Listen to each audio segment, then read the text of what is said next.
Welcome to Feel, Peel, Thrive, formerly Food Feels Banana Peels, a holistic podcast created to inspire a shift in perspective. Here, we explore what it really means to feel, peel back the layers, and thrive from the inside out. Each episode invites you to consider a shift in your perspective on what it truly means to be healthy, beyond quick fixes or trends, and to see wellness as an empowered, inside-out journey rooted in awareness, accountability, and self-trust. I'm your host, Laura Pfeiffer, and I'm here to guide honest, heart-centered conversations that help you reconnect with your body, realign with your values, and live with greater clarity, connection, and vitality. Because when we learn to feel, we can heal. And when we peel back the stories that hold us back, we make space to thrive.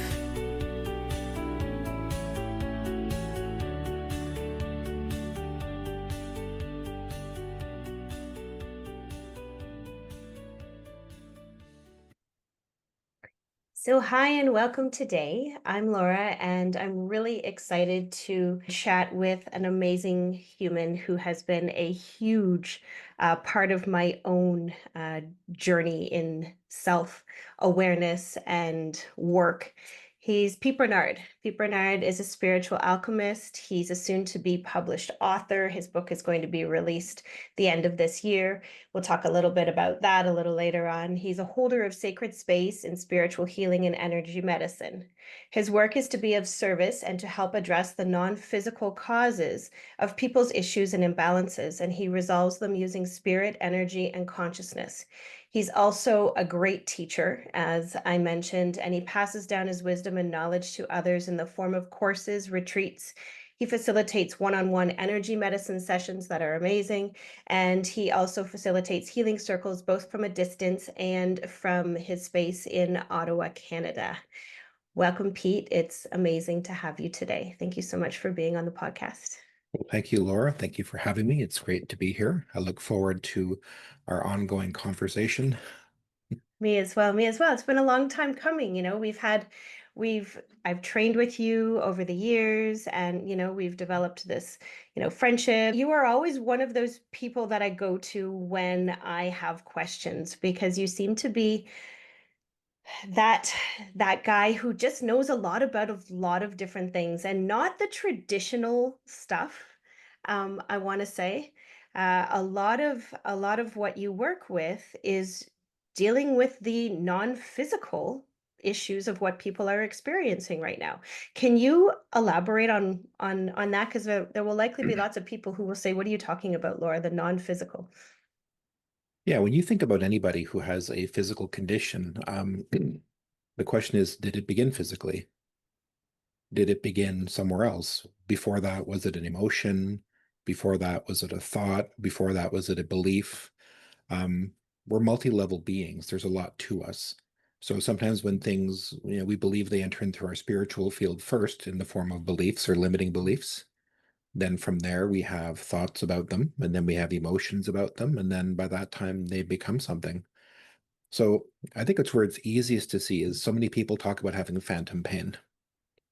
They'll go to their doctor, they'll get it checked out. They might even get imaging done. They come back and there's nothing there, but there's this pain. And so if we know the pain is not physical, but it's manifesting physically, what is it? So anytime you're talking about the idea of any type of diagnosis, they're trying to tell you in a way they understand this is what it is, but they might not know what's actually causing it.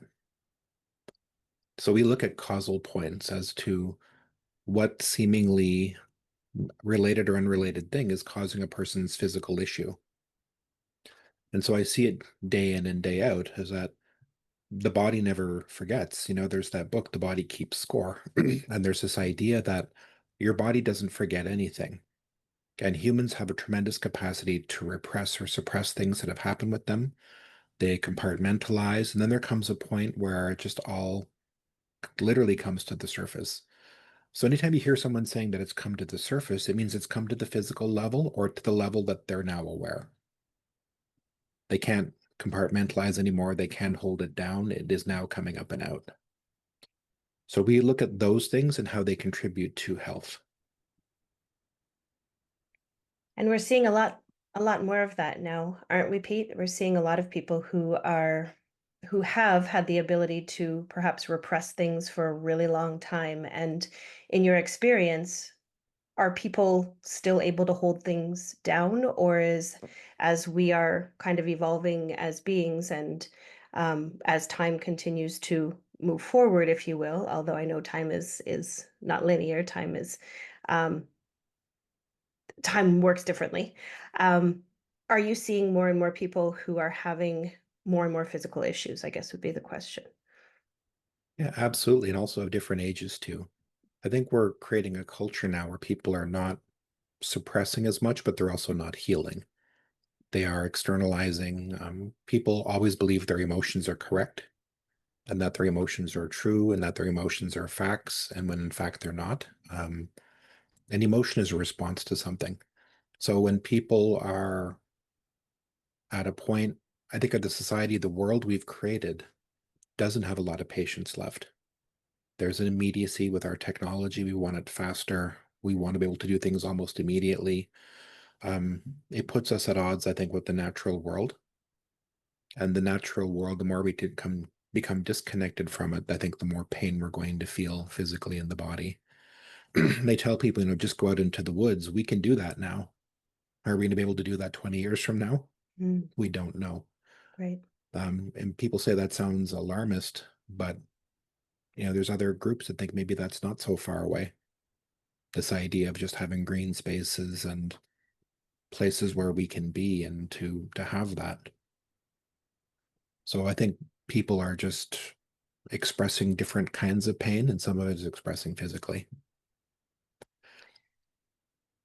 So let's talk a little bit. You talked about, going to the earth. You work very and live very symbiotically with the earth. And in the studying that I've done with you, you have very much taught me a lot about working symbiotically with the earth because the earth has this ability to inherently help us to heal.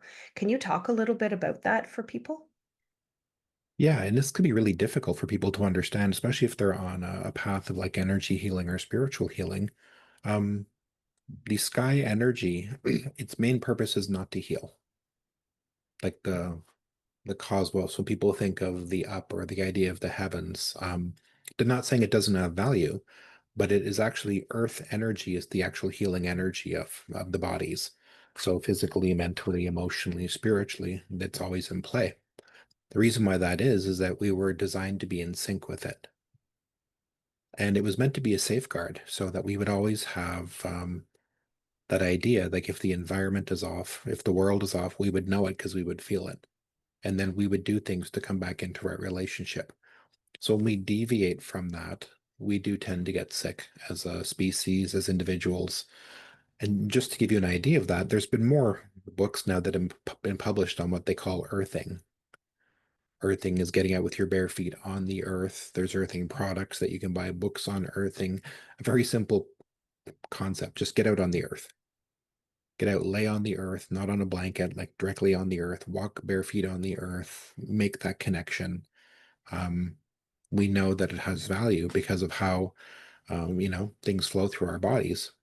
So you literally are making an earth connection, which is a grounding type thing. And energetically, when you have a lot of excess energy, like anxiety, panic, fear, all of those things, it will allow it to begin to process and literally flow down from you into the earth.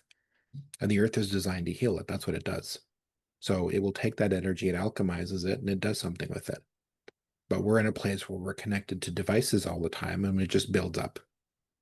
It's interesting. We have terms like doom scrolling, and it's basically how we consume information that's not good for us, and we overwhelm our nervous systems, and then there is no earthing, there is no grounding, there's no connection there. That becomes problematic. The earth has a Schumann frequency, and that Schumann frequency is a particular rate that we are supposed to be in sync with. And if the Earth's rate is off, we generally feel it some way. You can feel it like in your heart, in your chest. You can feel it as anxiety or just a knowing that something is off. So when that is not there, um, we tend to not do well. We can spin really hard when we're not connected in that way. And to the best of kind of things that I've been reading and taking in of late, the Schumann frequency, the Schumann resonance has been all over the place. Is that correct? Absolutely. And I think because it mirrors us and we mirror it, it tries to adapt to the very chaotic time that we live in. There's so much technology now. There's so many things politically, financially, in terms of conflicts and ideologies and sides. And it seems like a tinderbox has been building for a long time. And it was never going to take much to spark, to get things lit, to start a fire. And I think that's what we're feeling right now, is that we don't really know where we're going to land. We hope we do, but we're just seeing, we've created a world where there's no room, it seems, for the middle. Hmm. You either are completely on this side and you're on that. And I've seen, friends of friends who've canceled each other because of their political beliefs and because of things that they want. And we transact relationships to the point where if you differ from who I am and what I believe, then we're not friends, which is not true friendship anyway. Hmm. So the idea is there has to be space for conversation. There has to be space for differences of opinion. Um, I don't think you're ever going to convince somebody that they are wrong about something. I'm a big fan of saying I've never met somebody whose God was wrong. And I think that's the world that we live in. There's a certain level of fundamentalism that people have. And the idea of all of these things is that can we use this to make the world a better place? And I don't know that we do it that way. There's always something. And we've been moving to a chaotic point for quite a time. And now that it's here, we don't like it, but we also did ask for change. Hmm. But when we did, when we said, well, I didn't know it was going to change this way. Hmm. I thought it was going to change peacefully in the highest good for all people, and it was going to be a smooth transition with support staff, and that never happened. But it I never hope does. so. Yeah. Yeah, because it, Hmm. it has to mirror nature, our change. And when we were talking about the book, when I was finishing it off, I was asked to write an epilogue. And it's just basically what would you say to people? Like not in terms of instructions, but in terms of like encouragement. And I would tell them the truth is that you were never ready to get hurt in your life. You were never ready to get hurt, to be traumatized. There was no warning, there was no notice, it just happened. But when you approach healing, you're going to say something, well, I'm not ready and I'm not prepared and I haven't been given a heads up, when in fact, you've never been given that for anything in your life. So you're never going to feel ready to change. It just happens. Change is thrust upon us. So our job is to how do we adapt to that? How do we make something of it? Pete, when you talk about healing, I know for some people, um, that word is very putting off. That the healing might to some people mean that they're broken and they don't see themselves as broken. Can you talk a little bit about about healing in and of itself and why someone might seek that journey of self-awareness to find something that maybe is imbalanced within them? Mhm. I think the very nature of healing is offensive because it reminds us that we got hurt. Hmm. It reminds us that if we consider ourselves hurt, that means it hasn't healed. Well, then that brings up our beliefs, which means either we believe that it can't be healed, which is what a lot of people think something from Hmm. your past can't be healed because that's already happened. And that's not, I mean, that's a belief people have. I'm not saying it's a truth, but healing is offensive because it reminds us of what happened, that it reminds us that we have work to do. Hmm. And the fact we shouldn't have to do that work because we weren't the one that hurt us, it was somebody else. Now I've got to clean up their mess. And then if it's a mess, then I'm the mess. Hmm. And I don't want to be a mess. But then in our moments that when we're being true, we can acknowledge we have messy parts. And we don't like being accused of being broken, but sometimes we do feel that way. Um, it's interesting, a trauma will reorganize you. It was going to move things around inside of you. Some things on the left can become right, some up can be dumbed down, some inside can become outside, some parts can be missing. That's the nature of trauma. It's what it does is it is meant to reorganize you because you're taking on information that your body usually had no reference points for. And now you've got to figure it out. You don't have a dictionary. You don't have an appendix to go through and say, well, what is this? And everything happens very, very quickly.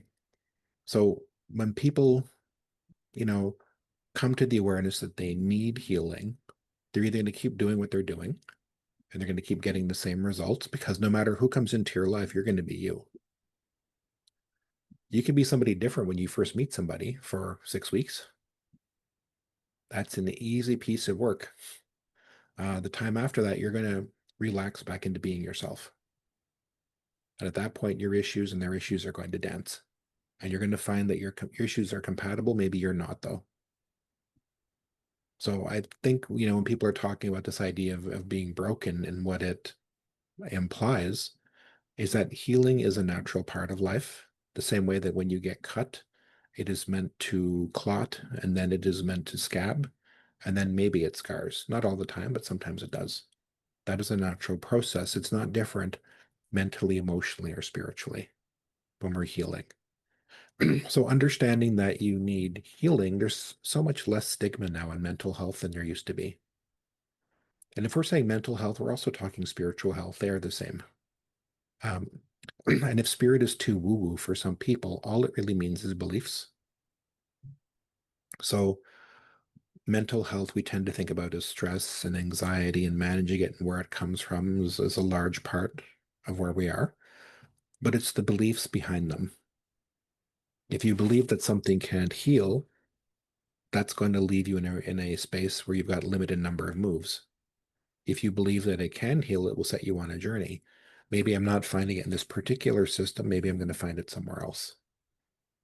So it's common now that people have complementary alternative medicine. They could be working with an oncologist, and they can also be working with somebody in a more alternative field. That's more common. So people say you want to take care of your mental health, take care of your spiritual health, your emotional health. That's really where we excel. Absolutely. And there's more and more practitioners now who are recognizing the need for collaboration because we have been for so long, essentially, you talked at the beginning and what you were kind of saying was getting to I don't think you used the word root, but we have been skimming the surface and band-aiding so many things for so long in our healing modalities, our Western type healing. And in my own experience and my own journey, and you've been a huge help with that, energy medicine has helped to find the root. Shifting and changing consciousness and beliefs have helped to find the root. I always say Western medicine saved my life. Without antibiotics, I would not have likely made it through those acute times of sepsis. However, getting into that mental, physical, emotional, spiritual health all began really with reevaluating the belief systems and what was really at the root of what ended up manifesting physically. Mhm. And I think for a lot of people too, they equate healing with having your symptoms addressed. And if your symptoms are managed, for some people that is healing. But the idea is what's managing your symptoms having side effects. Hmm.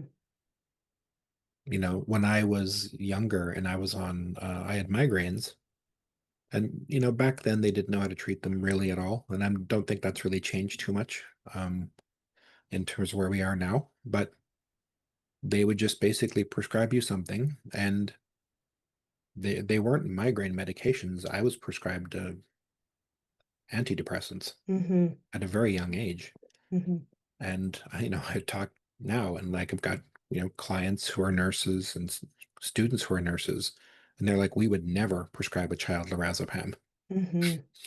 Like nobody would do that. And I'm good. That's how it was back in the day. That was Hmm. no one questioned it. That's just how it was. And the fact that one of the side effects of some of the meds is suicidal ideation.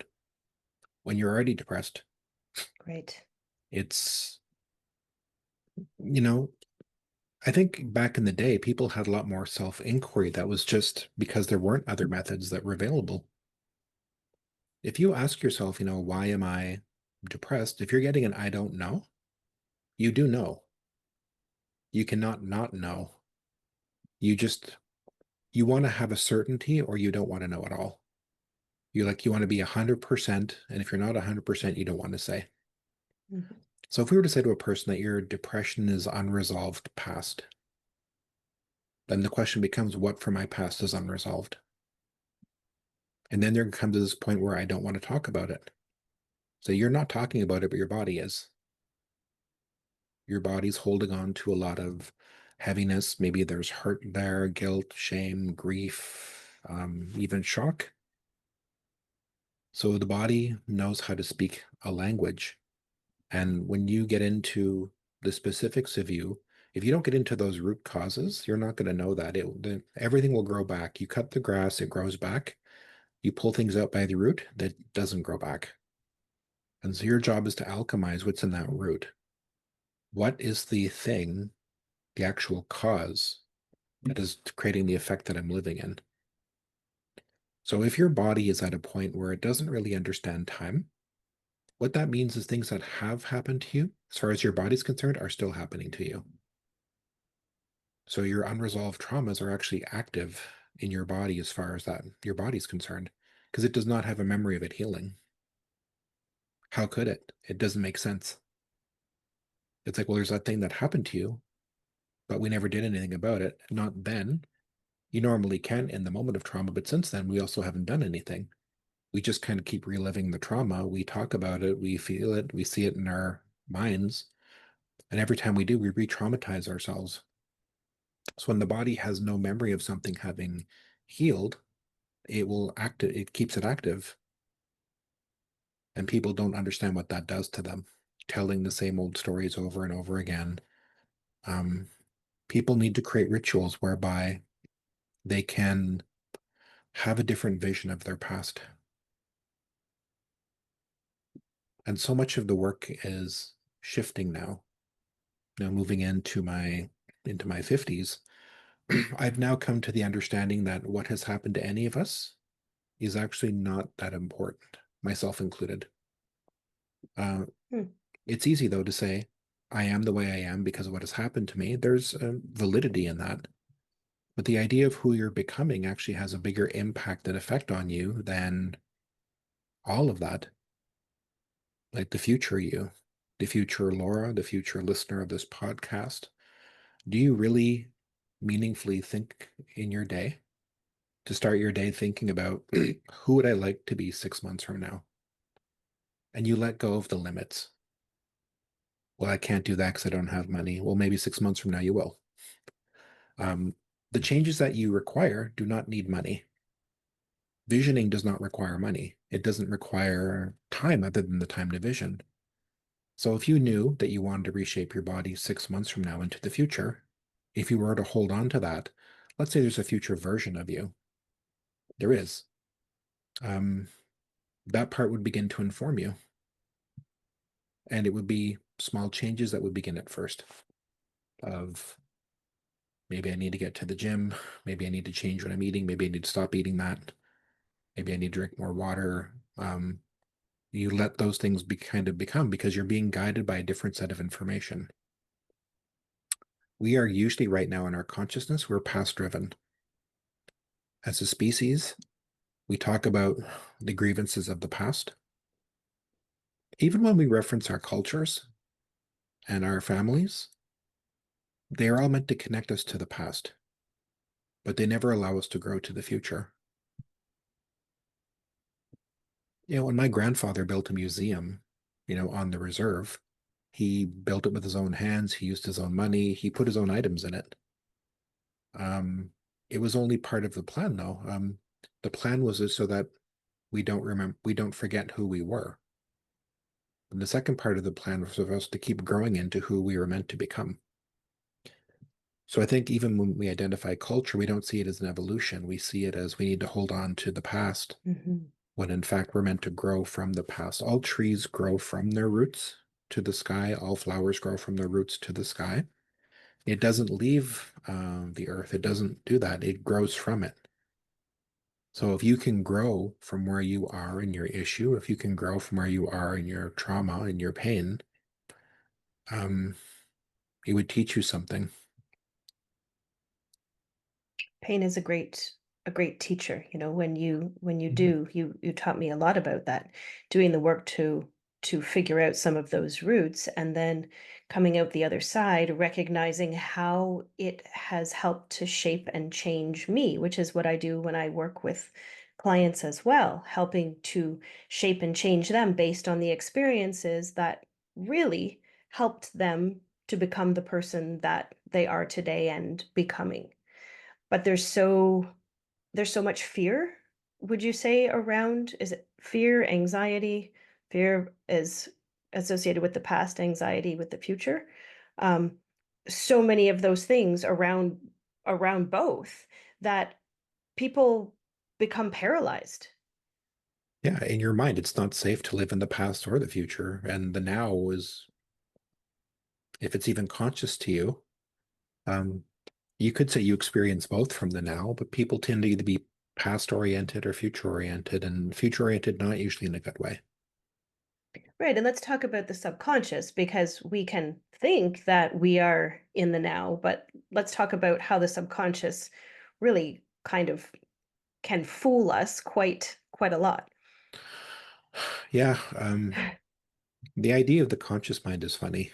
Um, it of course has intelligence. Of course, it is aware. It it's 5% of our consciousness. The other 95% is subconscious. So when you think that you are consciously making a decision, the odds are that decision was already made and it wasn't made by your conscious mind. You start driving somewhere, you don't really know where you're going, but you end up somewhere. Was that a conscious choice? In your highway hypnosis, when that happens, you end up somewhere. Some part of you knew where you were going.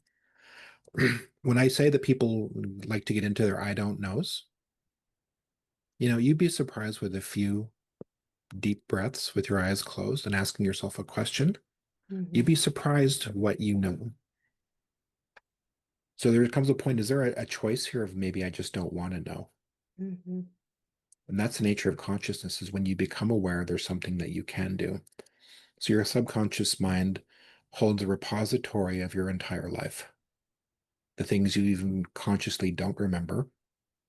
Remembers things by age, it remembers them by body part, it remembers them by reference points, so many reference points of colors and sounds and feelings and emotions. It's incredibly complex. And there's so much information, it can only be navigated usually in terms of images, even if you say that you're not visual. Um, People tell me that all the time. But if I was to tell you, Laura, I want you to imagine with your eyes closed that you're standing in front of a tree. I haven't described the tree. I haven't said what size. I haven't said what color the trunk is. I haven't said what color the leaves, if there are any, or branches are. But a part of you filled that in. mhm, So it was your subconscious mind that did it.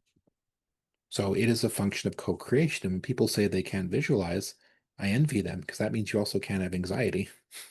mhm, Because in order to have anxiety, you really have to be able to visualize some things into the future and some scenarios and outcomes. And it's incredibly complex of how we create. So subconsciously, I think the most interesting parts of us are subconscious. When you think about the people that you attract into your life, it's not conscious at all. Because at the beginning, are not aware of them. But there's subconscious signals that you're sending and that the other person is sending and that you're receiving and the other person is receiving. And some of them are complete no's, they repel each other. And some of them are, I absolutely need to meet this person. And it draws people in. And we would call that micro movements, micro signaling of body language and signals that open up and are receptive to that person. And, other people would call it vibes. mhm. Your vibrational resonance. Yeah. But I Yeah. wouldn't necessarily call it chemistry. That's a different thing. But what they are is they are the compatibility usually of nervous systems. Oh, you like to freak out? Great. I love to freak people out. We're going to get along really well. You're insecure. I like to not communicate a lot. We're going to get along really well. You need constant validation. I don't give it. We're going to get along great. Hmm. So your wound is looking for what it is used to, not what it wants. And that's what it calls compatibility. So you want to make sure in any of your relationships, friendships, that it's true, like it's healthy, like it's love based and it's not simply a trauma bond. There's too many trauma bonds masquerading as Hmm. friendships or relationships. And Well, and I mean, when we look at relationships, relationships are also there designed to help us learn, right? Help us grow, all of those things, show us parts of ourselves with, projection and things that we need to look at. Can you explain that a little bit? That's kind of like the psychological um yeah, aspect. your relationships are going to be the most important part of your life, whether you consider them intimate relationships or friendships or family relationships, acquaintances, work. You realize everything works on the quality of your relationships. So your relationships are the things that are most meant to test you. They're meant to push you to make you to become aware. In the beginning, when you're less conscious, you're going to blame the other person. This person did this. And it's simple math. The question is, did they just do that or did you contribute to it? When you did this, what choices did you leave them? So you're kind of controlling part of that dynamic. Everybody is for the other person to a degree. But when you become more conscious, you realize like there's a living, breathing soul in front of me. And I can either be driven from the past and in the history of what has happened and go with that, or I can decide to figure out really, this is the determining factor as to, I would say, the success of any type of relationship is, are you willing to love that person the way they need to be loved and not in the generic way? I could say, hey, I love you, Laura. It has value to a certain degree, but how does it really make your life better? Maybe you don't like eating fast food. Maybe I shouldn't pick that up for breakfast, lunch, and dinner for you. It's not your love language. No, it's definitely not. But because I love you and I've brought you something in my playbook, I have fed her. Would it be better if I got to know you and then I'm like, oh, she likes to eat this particular way? I've kind of noticed that, you know, morning is like this, lunchtime's like this, and dinner's kind of like this. I get into a range where I get to know, and then I can customize how I'm going to give you something because I know what you value. So that's the idea, I think, of all relationships is that you're trying to figure out this person has a need, and as their partner, it is my job, and it is a job to fill it because relationships are work, and they should be. That's where the effort is. It doesn't mean that it's hard work, but it's conscious effort to know, am I holding up my end here? But I think in relationships, we end up talking so much about what we think we're owed and what other people are not doing Mhm. when you have to relook at your outputs as opposed to more than just what am I getting? What am I giving? So Pete, where does the shadow part come in when we're navigating our relationships? Oh, the shadow part I would say is dominant. We like to test people. Let's explain the shadow a little bit, okay? What we're Yeah, talking about. the shadow in a way that most people understand is parts of yourself that you have kind of demonized or blamed or you attribute to not being the best parts of yourself. You call it your darkness, your difficulty, your spiciness, any of those particular things. But you would also identify them as not really being you. Hmm. So, ironically, at that first part, you've created disassociation, which means the personality is like, okay, this is me. But now you're saying, This other part is not me, which means there's at least two. And it creates it sets in motion so much work. So that part, that becomes blamed, generally it's a stronger part because it carries you through all of the dirt work that needs to get done in life. No, when you're working through your sepsis, it's the dark part that steps up. It's not all about light and love and beings. And it's like, this is going to hurt and it's going to be uncomfortable. And I'm scared right now. And I still Mhm. have to be a mom and I still have to parent and I'm terrified I might die and my kids. And those are the dark parts. Mhm. Like, don't worry, we're going to get through this. Have a moment, have all those feelings, but we got work to do. Still got to pay bills when you're like that, right? You sure do. So all of those things don't change. So the dark parts are really just parts that you have conveniently chosen to blame qualities of yourself that you don't like. Mhm. And as opposed to judging them, they are honored and valued parts of you. And they're not really parts in that sense. I mean, parts work is a very big topic, beautiful in a lot of ways too, but they're you. Maybe when they stop being parts, they can be recognized as the whole. Mhm.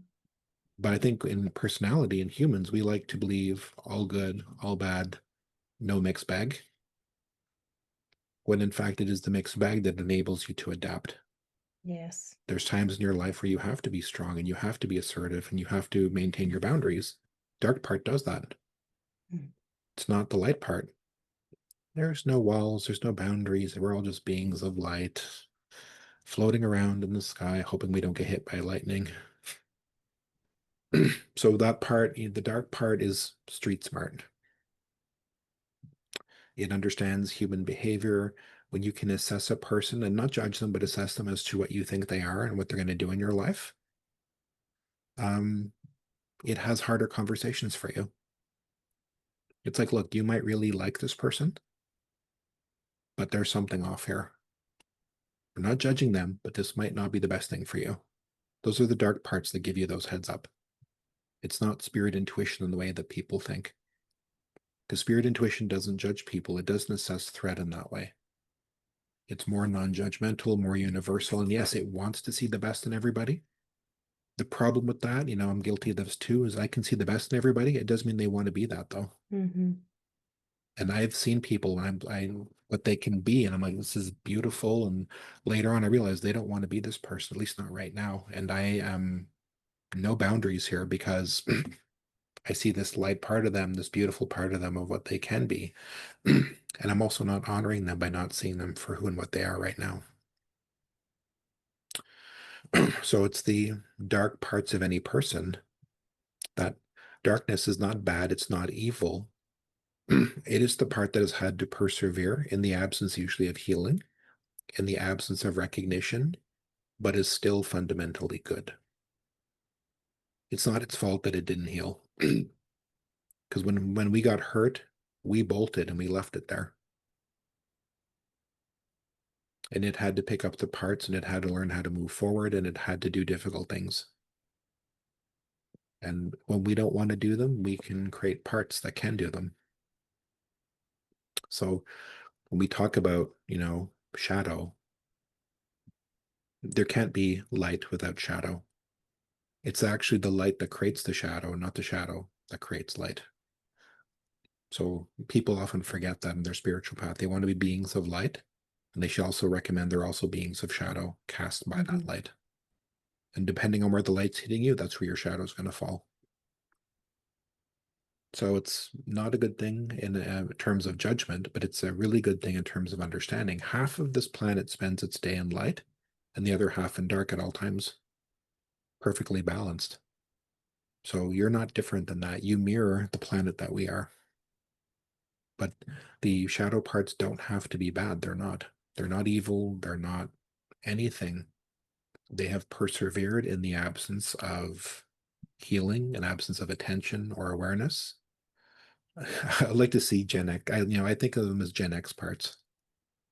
You and I grew up in that generation, and our feelings were not validated. There were no safe spaces.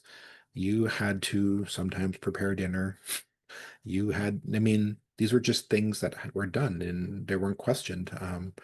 I see Gen X parts as kind of like shadow parts if you don't get it. They're functional, they are battle tested. They know they're going to be okay, even if they don't like the process. You know, it was our generation that coined that. We didn't say it at this time. We would have said if you had the right mixtape, you can do anything. Now we say if you have the right playlist, you can do anything. And I still believe that to be a truth. So the shadow parts, if you stop blaming them, if you stop demonizing them, you'd see how wise they are. And for them to really be as chill as they are, considering they didn't really get a lot of things, they didn't get a lot of resources, that is a remarkable skill of any person to be able to do that, to be that, to hold that space. So they just understand your subconscious more. They want to keep you safe. But they also want you to thrive, your shadow parts. They're saying you don't have to be lost in your trauma. They would remind you that you survived at that time. Their job was to help you survive because you were the conscious part, the light part. It was your job to do the healing. They're hoping you go back, that you heal them, that you do something for them, that you bring them back home. That's the whole idea of anything in parts work or parts therapy is that we are bringing things that we identify as parts, we're returning them to the main personality so that they're not alone. They're no longer parts. And when we stop using the word parts, there's just us. It's a whole, yeah. So much of my book talks very clearly, explicitly about parts in a very direct way in terms of what can happen when parts of us fragment off and when they go through severe trauma, what they can become and what they can do. And I'd say they're all positively intended, but their job is to deal with the specific function of life that you struggle with. Because you get triggered by events, well, what do we not get triggered by? Especially if we don't do the work, bring the light Yeah. in. Yeah. So the more work you don't do, the more triggered you are, which means the more Hmm. reactive you are. Hmm. The more reactive you are, the less proactive you are, which means are not in control of your life. Your past is, and you're reacting to things that happened 30 years ago. And if you're to tell someone it's ridiculous, it's true. Like if I said to myself, dude, you are freaking out if something happened 30 years ago. Hmm. Everybody involved in that event is dead. You are the sole surviving person. What you're choosing to do with your consciousness right now is put yourself back there like you don't have choices. And the idea of all shadow work is to realize that when you got hurt when you were younger, the shadow parts know that you have aged. They're like, you're not a little girl anymore, Laura. You are a woman. You are a mother. You're a business owner. These are things that you did. No one gave them to you. You did them Hmm. because you are capable. And you're trying to tell me now that you can heal? I know what you can do. And that's when I said that you said that pain has such tremendous value. And I believe that people need pain in their lives. The suffering is optional. Hmm. How we choose to look at it and view it and work with it, that's consciousness, right? Yeah. And pain is an important part of boundaries in the beginning to know Yes. to know what hurts you and what can hurt other people. And it has value that way. But if you don't see it, you're never going to know that. It doesn't mean it's always going to remain as pain, but it's an important building block in the beginning to understand that, yeah, pain has tremendous value and it can create boundaries and it can let you know something is hurting you, or that it's not for you. You need to know that, or that this is a no moment. Mhm. So those are the things that come with pain as a teacher.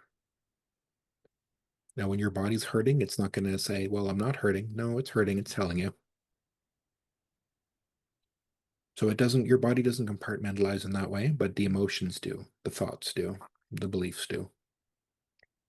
Okay, so this brings me to a few things because you've expanded on so many different things in our conversation already, Pete. So just a couple more things. One was about the nervous system. You touched on it a little bit, the nervous system and its role in healing. And let's talk a little bit about that, how the non-physical affects the nervous system. Can you make some interconnections there and what happens when we begin running these nervous system loops when we remove the trauma, we remove something that, maybe was a stress or a trigger or something like that, but we're still running in these nervous system loops, which I think is happening a lot for people right now. Okay. The way I describe it to first responders or military people who work with me, I will get them to explain to me in their way, what were you told about your post-traumatic stress disorder? And they will give me some type of clinical explanation. It stems from I am triggered by this particular event, and these types of things trigger me. And at that point, I relive it to some degree. So sometimes it's very visceral, quite literally, and other times it's mentally or emotionally or in terms of memory. They're there and they're acting in a way that they can't control. So for those people, it loops. And the reason why it loops is because it's not rooting down into the earth, which is the nervous system.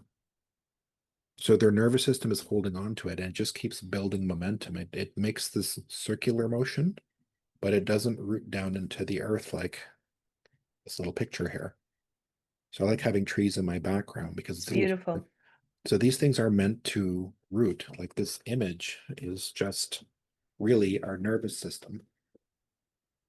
That is what it is. Beautiful.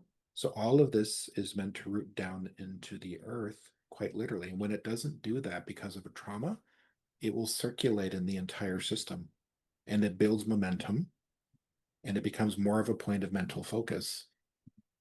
Whereas healing, when people have those big releases, what happens is right down into the earth. They've let go. And the emotional release that they're having is a byproduct of their nervous system now feeling safe enough that it can actually have that experience. And that we're going to take it from the nervous system, which has now got too much energy in it, too much mental, emotional, spiritual, even physical energy.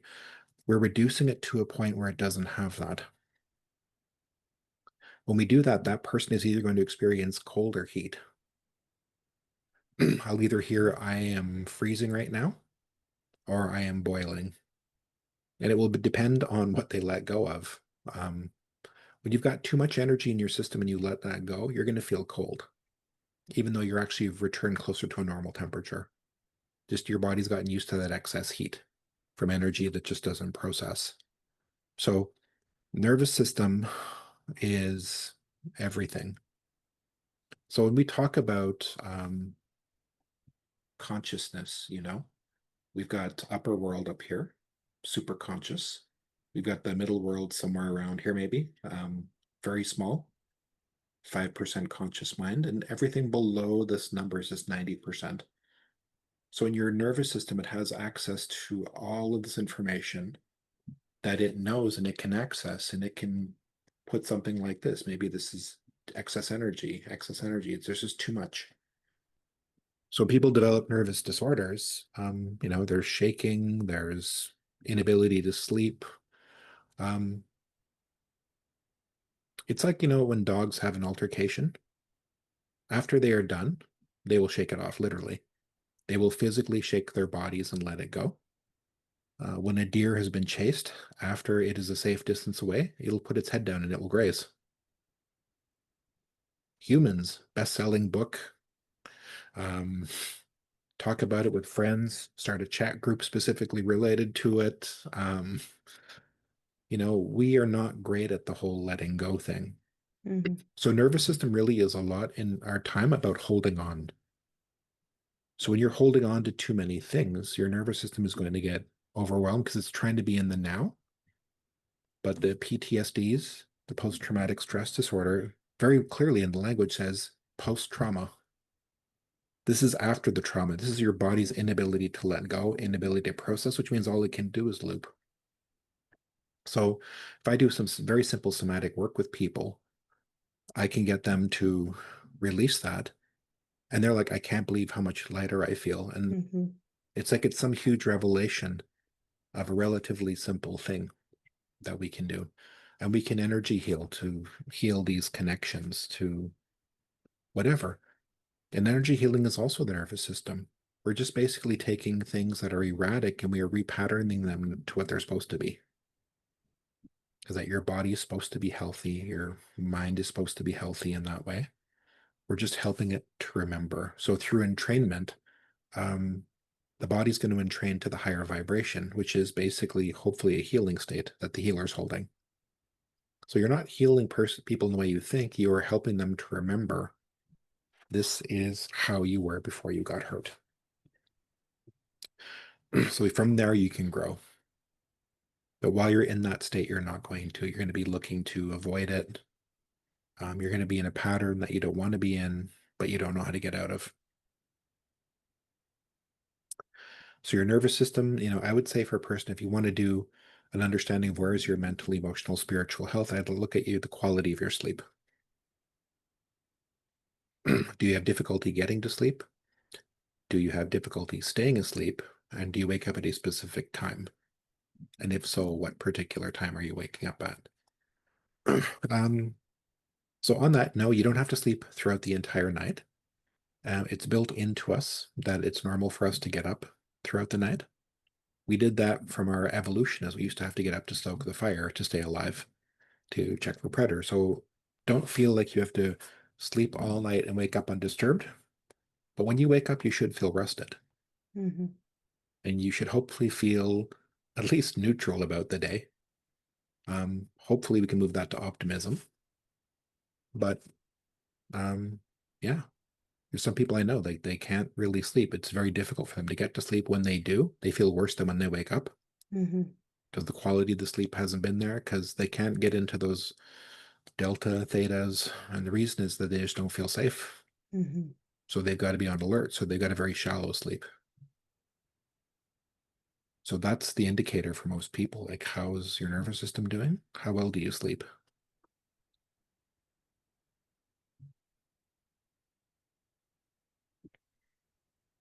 That's great.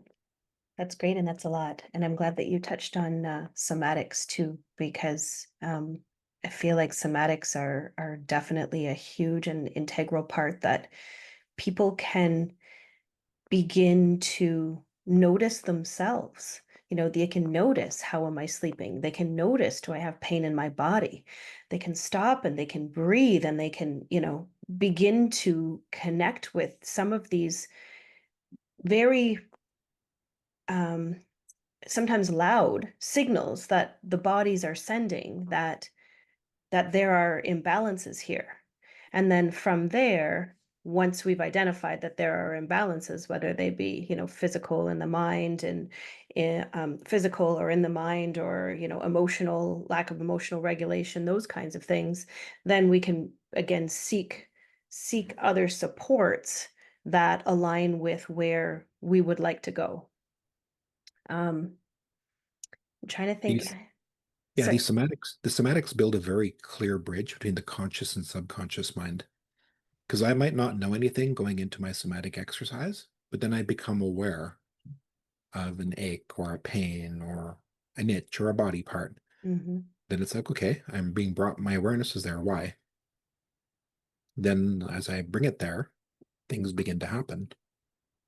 And that's different for everybody. But the idea is that you've used your subconscious mind to tap in to direct your conscious. And then once your conscious mind is there, it begins to do a dance with your subconscious. And ironically, that's why somatics heal. You're bringing something to your consciousness, and through that process, it can change or resolve.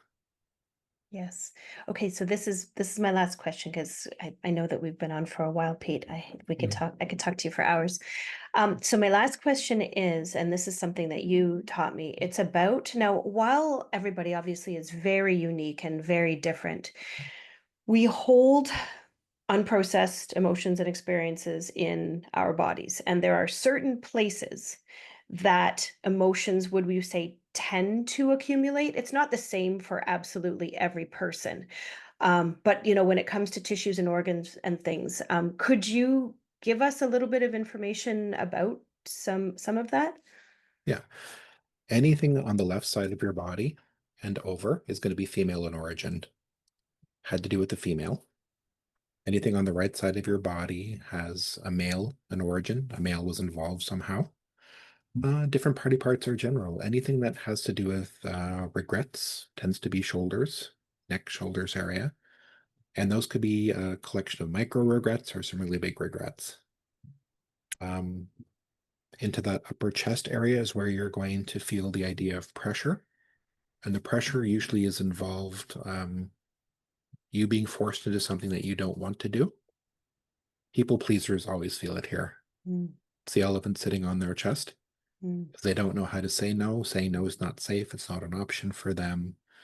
Um, the body tells a story.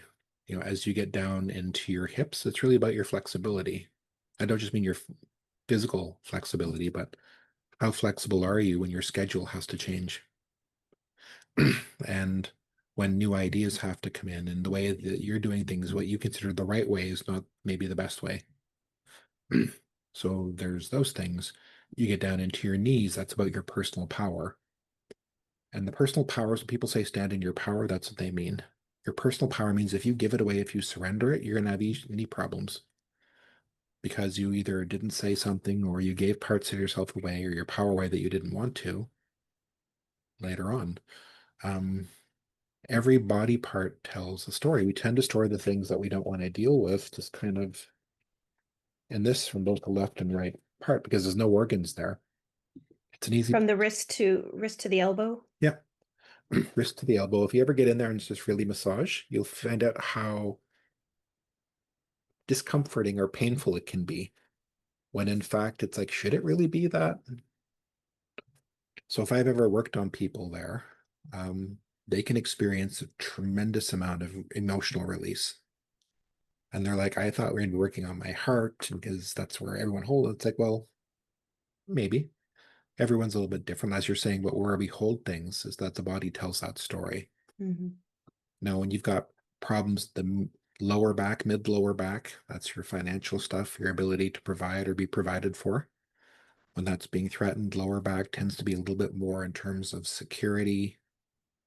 The upper back is about responsibilities to other people, things, all of that. So it all has a story. They're all just basically correspondences. And when you've been working long enough, you'll see them. You'll develop your own schedule. Absolutely. And so if people take away anything from our conversation, because there's a lot that we chatted about, I feel like it's just so important to come out of the mindset that, we need to distract ourselves 24/7 because we want to get away from the pain, we want to get away from the emotion, we want to get away from all this stuff, where really if we brought ourselves inward and spent a little more time with ourselves, we would actually be able to access a lot of the information that we are seeking outside of us. Correct. If you're really able to just sit with yourself and allow in what I would call just a relaxed curiosity, I like that. you're not trying to judge anything. You're not trying to be right. You're not trying to be wrong. It's just allowing. And if you were just to sit with yourself and to allow, if you're being anxious, allow yourself to be anxious. It's like, okay, I'm anxious right now. What does it actually feel like in the physical body? Like, how do I feel it physically? What are my thoughts right now? What are my emotions? What do I believe? And then ask a question.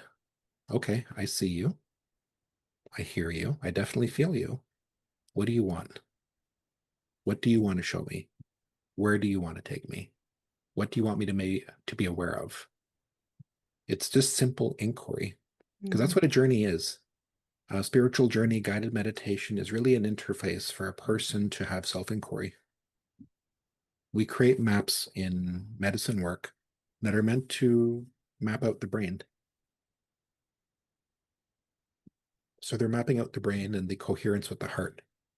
So the longer the journey that we teach, it's because it's got to make its way from the head to the heart or the heart to the head. Shorter journeys can be heart or head, but they're basically a neural pathway connection that we are trying to see what are you holding on to here? What kind of trauma is impacting you? What has to be released? So I think just being able to allow something with the expectation that it doesn't need to heal right now, Mhm. I have to hold space for it right now. Mm, you know, when you're trying to force yourself to heal, wanting to heal is important, but if you're forcing yourself and you don't really want to, you wouldn't want someone really to have an intervention for you because you come there and everyone's sitting in chairs and Laura, we love you. And you're like, oh, hell, what is about to happen? I You didn't ask for this. I don't want this. correct. And I think when we try to force ourselves into healing, that it feels that way. Mhm. But in inquiry, it's very disarming because it's not meant to heal. It's not meant to put anything under a Mhm. microscope. What you're Mhm. saying is, I think you want a voice. I think there's something that you Mhm. want me to know, and I'm okay to know it because I'm an adult version of myself now. I'm not a child. I've been through things. I know what I can take. That's the benefit of trauma is that it can show you how strong you are. Mhm. And if those big things didn't break you, the little things are not going to either. The medium things are not going to. So when I think of approaching something difficult, I think about what's the most traumatic thing I've been through. I'm like, is this going to be anything like that? And the answer is always no. Right. So I'm like, yeah, that's how I kind of manage risk. And I think if people understand that's the takeaway of your trauma, you made it through that. You survived no matter what you think about yourself. You did. Now, can you use that in a way that can make your life better? So I would say self inquiry of just sitting with yourself and trying to get to know you. And it doesn't have to be a deep dive. I know we're a nation now of everything has to be a deep dive. I'm a Mhm. big fan of snorkeling spiritually. Also has value. You're near the surface. You can still breathe. You can still see underwater. You don't need to be 300 feet under the water in a blue hole. That's not healing all the time. Uh, Spiritual snorkeling, that's great. yeah, you know, that has a tremendous amount of value, I think. People always feel they're committed to all or nothing, and your nervous system is not an all or nothing system. It's a balance system. So it will say, what do I need? And not, hey, we have to go all in. Mhm. It doesn't work that way. Mhm. The most, the second most valuable thing after you've done that is to get to know the future version of you. If you were to talk to yourself 6 months out and say you wanted to reshape your body, you wanted to either lose some weight, gain some muscle, reshape your body,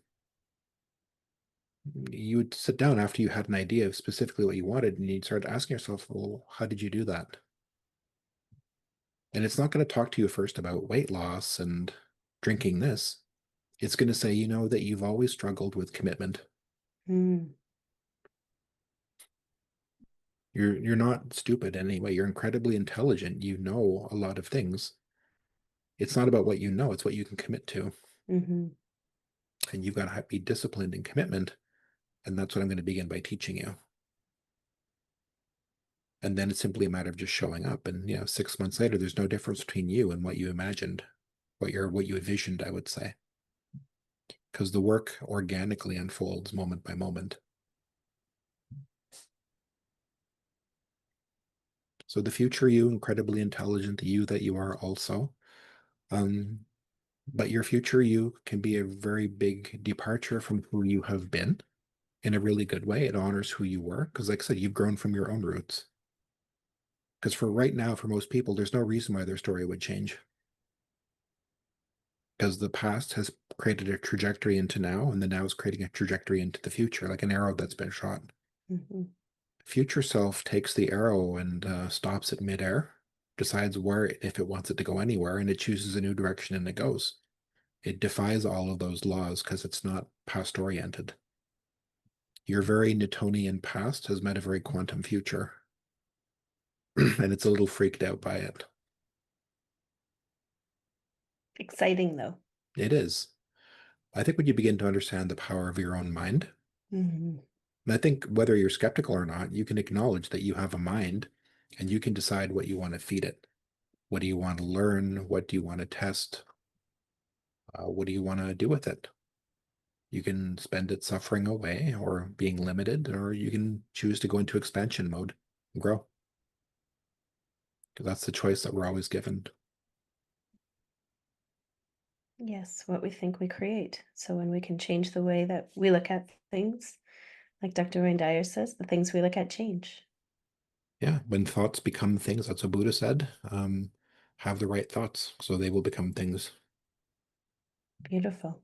Thanks, Mhm. Pete. That's amazing. So, is there anything else that you wanted to share as we kind of close up today? You've shared so much awesome info. Anything that anything you would have to say to someone right now who is struggling with something that, maybe they've been struggling with for a really long time, and they are unsure because they've done a lot of conventional things that are no longer working, as a lot of people are doing right now. Mhm. Anything that you would anything that you would say to them? I would say that your struggle has probably happened because you've either tried to medicate that part of you or you've tried to kill that part of you, the thing that you're struggling with. Um, your own body won't allow that. Your own mind, your own psyche will not allow that. It will not allow you to kill another part of yourself. So just get used to actually talking with it gently. You've got to earn its trust and give it some space. The struggle comes from trying to force. I don't like you. I don't like what you are. I don't like what you represent. I don't like how you got here. I don't like you. And that part is like, well, I don't want to be here. I didn't create me.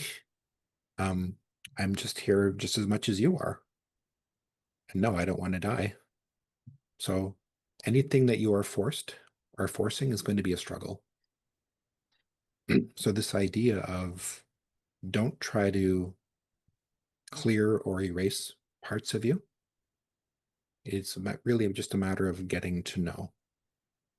And if you do that, you're going to feel the pressure begin to immediately release because everything that is not known to you starts to become known. And then at that point, you're just getting to know yourself. There's nothing threatening about that. We can begin to see the beauty in the process of that. Yeah, it really is. The less is more. And, self inquiry is an important part of growing and understanding and becoming. Sure is. Well, thank you, Pete. Thank you for all of that today. Thank you for everything that you shared. I want to tell everybody that you can connect with Pete should you wish. The8thfire.com is his website. And he assures me that before the end of the year, your new book, Red Rain, A Soul Fractured, will come out. So look for that. Where can people find that, Pete? Oh, they'll be able to find it on Amazon. Okay. So on Amazon, probably on your website too, the8thfire.com. If you Hmm. want to do any training with Pete, I would highly recommend it if you're looking at some um, deeper dive into self-inquiry. If you really want to learn about yourself, great opportunities there. You have a new Earning the Light. Is that already released? Yeah, we have a new Earning Light program that's beginning online in February 2026. So you can take that anywhere in the world. Yes. All of the videos are recorded live. So even if you have to miss a class, you can always get caught up in your own student account. So we have got people right now from all over the world that are taking it. And it's really a self-inquiry program. It's a self-healing program. So it's about you. So if you really want to get that sense of who you are and get to know yourself, get to know your own power, it's a beautiful program. The testimonials are incredible for it. Yes, and I definitely would say that it was a huge part of my journey and my trajectory, and I would definitely recommend Pete. And then if you would like to maybe try a healing session with Pete because he is fantastic one-on-one as well. You can do that interconnected, so somebody doesn't have to necessarily see you in Ottawa. You could do that online as well. Yeah, we do phone sessions for those who are old school. We do Zoom sessions. We can do anything with the technology now. So wherever you are in the world, we can connect. Beautiful. Okay, so thanks again, Pete. It's always lovely to chat with you, and thank you for sharing everything that you have today. You've given me always, and I'm sure all of the listeners a lot to think about. And I would recommend definitely listening to this again. There will be things that you will find will come up a second or third time around. I'm already thinking about going back over this even before it's released. So thank you again, Pete. I love you, and I'm so so grateful for you for everything that you've done for me and you do for so many people in our journeys. Thank you for having me, Laura. It's always a pleasure, and I love you too. Miigwech. Very good. Thanks so much for tuning in to Feel, Peel, Thrive. I'm so grateful you're here and part of this space for reflection and growth. If something from today's episode spoke to you, please share it with a friend or someone who might need it. And take a moment to rate, comment, or leave a short review for me on Apple, Spotify, or YouTube. It really helps the podcast to grow and keeps these conversations flowing to more people who are ready to shift how they see health and healing. Together, we can help more people feel, peel, and thrive from the inside out.